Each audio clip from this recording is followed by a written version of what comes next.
No gritó, porque en esos tiempos nadie gritaba. Solo obedecías, sonreías frente al reflector, te aprendías las líneas y aguantabas lo que fuera detrás del telón. Si el productor te tocaba donde no debía, bajabas la mirada. Si te daban pastillas para aguantar más tomas, te las tragabas. Si el contrato te exigía 10 películas al año, lo hacías aunque el cuerpo ya no respondiera. Y si un día dejabas de ser útil, nadie volvía a llamarte. Hubo actores que lo dieron todo, que trabajaron hasta sangrar detrás de una máscara de galán, de comediante, de ídolo. Pero una vez exprimidos, viejos, enfermos, peligrosos o incómodos, los desecharon. Algunos terminaron pobres, otros locos. Algunos supuestamente se quitaron la vida, pero nadie se atrevió a revisar, y otros simplemente dejaron de existir sin que nadie preguntara por ellos. Fue sinónimo de elegancia, cultura y disciplina. Actor y empresario, dominaba el escenario con una presencia que exigía respeto, pero en el cine fue encasillado. Siempre el caballero, el intelectual, el que habla con dicción perfecta. Nunca le permitieron ensuciarse, explorar lo humano, lo roto. Los estudios lo vieron como útil, no como libre. Cuando quiso hacer más que actuar, cuando quiso producir, dirigir, levantar el teatro nacional, el cine comercial le cerró las puertas. No por falta de talento, sino porque pensar por cuenta propia no vendía boletos. Acabó construyendo su legado en las tablas, sí, pero lo que dolía no era el cambio, era la indiferencia del medio que lo había usado como figura pero nunca como voz. Fue galán de voz seductora, el tipo que llenaba salas y hacía suspirar con solo alzar una ceja. Pero los galanes tienen fecha de caducidad en la industria, y Badu lo descubrió cuando empezaron a ignorar sus llamadas. No escandalizaba, no gritaba, no pedía nada, solo quería trabajar, pero el público cambió y los estudios lo sabían. Su cara ya no era joven, su estilo ya no era de moda, así que dejaron de escribir papeles para él. Pasó de estar en los carteles a estar en los créditos finales, y de ahí al olvido.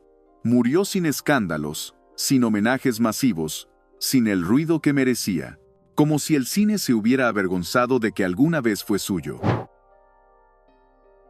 Un hombre brillante, incómodo para el poder, actor, abogado, activista, fue uno de los pocos que se atrevió a enfrentar públicamente a los estudios, sindicatos y estructuras corruptas dentro del mundo del espectáculo. Lo pagó caro. Lo vetaron de producciones importantes, lo dejaron sin espacios, sin foros. El cine, que tanto había aplaudido su rostro, de pronto se hizo sordo a su voz. Terminó más activo en política y defensa de los derechos laborales que en la pantalla. Lo borraron sin necesidad de amenazas. Solo le cerraron las puertas. Porque a veces el castigo más cruel no es el escándalo, es el silencio sistemático. Ídolo de voz grave y porte distinguido. Fue una figura respetada durante años, tanto en la música como en el cine. Pero la industria cambia de rostro con rapidez cruel. Cuando Tuero empezó a sonar demasiado clásico, los estudios lo mandaron al archivo sin despedida. Lo acusaron de anticuado, de no conectar con el nuevo público. Y así, sin dramas, sin escándalos, sin funerales mediáticos, desapareció del interés colectivo. Se refugió en presentaciones pequeñas, en nostálgicos que aún recordaban su voz. Pero el gran aparato que lo convirtió en estrella no movió un dedo para honrarlo cuando más lo necesitaba. Luis era el actor que sostenía las películas desde la sombra. Nunca el galán, nunca la estrella, pero siempre el que daba credibilidad a la escena. Era el rostro que uno recordaba pero rara vez nombraba. Cuando enfermó, cuando envejeció, cuando ya no lucía bien en cámara, nadie llamó para preguntar cómo estaba. Fue olvidado lentamente, como un mueble al que se le acumula polvo porque ya no se usa. Sin homenajes, sin entrevistas, sin revaloraciones póstumas. Y sin embargo, si quitas a Luis Beristain de muchas películas del cine de oro, se caen enteras. Así de injusta puede ser la historia. Galán, rudo, elegante y con esa voz que cortaba el aire. Pero Víctor Parra no solo actuaba, pensaba, opinaba, y eso no gustaba. Se metió en política, criticó al sistema, y de pronto, las llamadas de casting dejaron de llegar. Las distribuidoras lo olvidaron. Empezó a actuar en películas incómodas, de crítica social, de denuncia. Los estudios grandes no lo tocaban ni con guante blanco. De ídolo pasó a paria. Murió lejos del escándalo, pero cerca del abandono. Su talento no dejó de existir, solo dejó de convenirle al sistema. Fue el alma del cine de barrio. Protagonista de Campeón sin corona, rostro del mexicano común, fuerte, sufrido, valiente, pero la vida real no se parecía a las películas. Cuando envejeció y su físico ya no daba para más golpes en pantalla, los estudios lo dejaron colgado del ring. No hubo homenajes, no hubo aplausos de salida, solo el eco de los guantes que ya nadie le pedía usar. Terminó sus días entre pequeñas producciones, con salud deteriorada y una industria que ni se molestó en despedirse. Fue un campeón hasta que perdió valor comercial. Era fuerte, exótico, carismático, actor, luchador, deportista, showman. Lo tenía todo hasta que su físico dejó de vender. La industria que lo puso en el centro del ring lo sacó por la puerta trasera cuando las arrugas aparecieron. Nunca dejó de trabajar, pero ya nadie lo veía. Hacía papeles secundarios, sin nombre en el cartel. Y él, que alguna vez fue un fenómeno, pasó a ser un ¿todavía vive? Murió sabiendo que su legado estaba ahí, solo que nadie se había molestado en recordarlo. Lo usaron como espectáculo y luego como olvido. Dicen que murió el 20 de julio de 1955. También dicen que no estaba muerto cuando lo enterraron. Lo que parecía un rumor macabro se convirtió en mito nacional, que Joaquín Pardavé sufría catalepsia y que fue declarado muerto prematuramente por un médico apurado, por un estudio que tenía otros proyectos, por una familia que no quería escándalos. Lo enterraron rápido, demasiado rápido. Y años después, según testimonios que se repiten en voz baja, su ataúd mostraba marcas por dentro, rasguños, arañazos, desesperación encerrada. Nunca se confirmó nada, pero lo cierto es que el estudio jamás permitió una exhumación pública, por vergüenza, por encubrimiento, o porque sabían que en esa tumba no solo había un cuerpo, sino una culpa.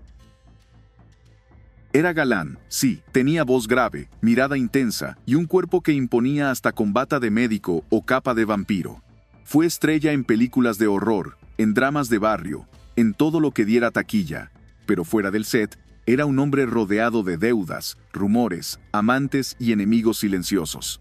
En 1960 le arrebataron la vida de un disparo, oficialmente, por el exesposo de una mujer con la que tenía una relación.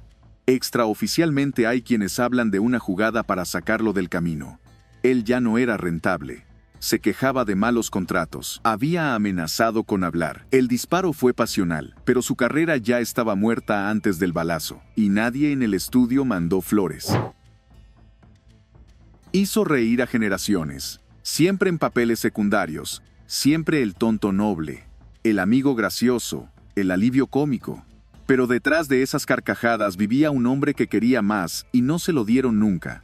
Los grandes estudios sabían que funcionaba como figura de apoyo, pero nunca le dieron el protagónico que soñaba. Cuando envejeció y dejó de hacer reír como antes, lo ignoraron como si nunca hubiera existido. Terminó haciendo papeles mediocres, sobreviviendo de recuerdos y pequeñas giras, mientras veía a otros menos talentosos, pero más vendibles quedarse con todo. Murió lejos del reflector, con la sonrisa puesta pero rota por dentro. Nadie del estudio asistió a su funeral.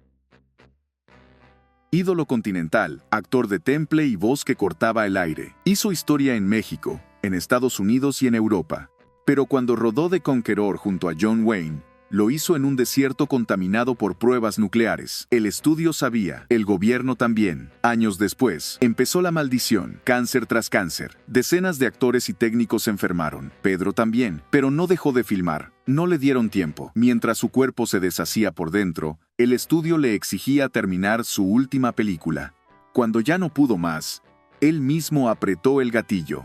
Se suicidó en un hospital de Los Ángeles con una pistola prestada. Los estudios guardaron silencio, los medios también, y su muerte quedó como un dato, no como una condena. Fue el macho mexicano por excelencia. Sombrero ladeado, pistola al cinto, voz potente y sonrisa de cantina. Pero los años no perdonan, y la taquilla tampoco. Cuando la industria empezó a cansarse del charro y buscaba rostros nuevos, Luis pasó de galán a estorbo. Los estudios dejaron de llamarlo. Las productoras lo miraban como algo que ya había pasado de moda. Y el público, ese que lo ovacionaba, simplemente lo olvidó. Murió con poco dinero, pocas visitas y muchos recuerdos que nadie quiso comprar. Fue ídolo mientras vendía. Después, ni un cameo. Así de rápido pasa el tren cuando ya no luces como antes. Nadie hacía de villano como él. Era el rostro del poder corrupto, el patrón malvado, el juez implacable, pero también era actor de verdad. Complejo, intenso, brillante. Los estudios lo amaban hasta que empezó a hablar de temas incómodos, de injusticias laborales, de cosas turbias que ocurrían dentro del medio. Empezó a incomodar.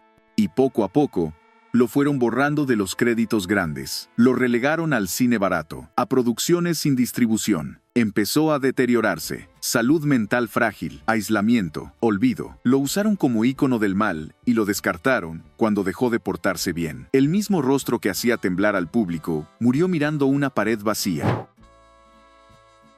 Los grandes estudios del cine de oro sabían cómo construir ídolos. Tenían el poder, la prensa, los foros, el dinero, pero también sabían destruir. Con solo dejar de llamar, con solo cerrar una puerta, con solo ignorar una enfermedad, una denuncia, un grito. Así acabaron muchos, enfermos, olvidados, exiliados en vida.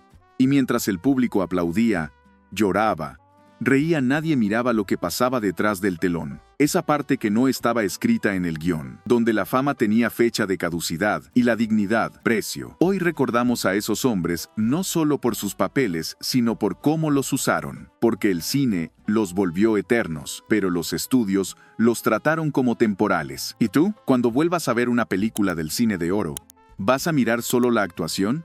¿O vas a preguntarte qué costó hacerla posible?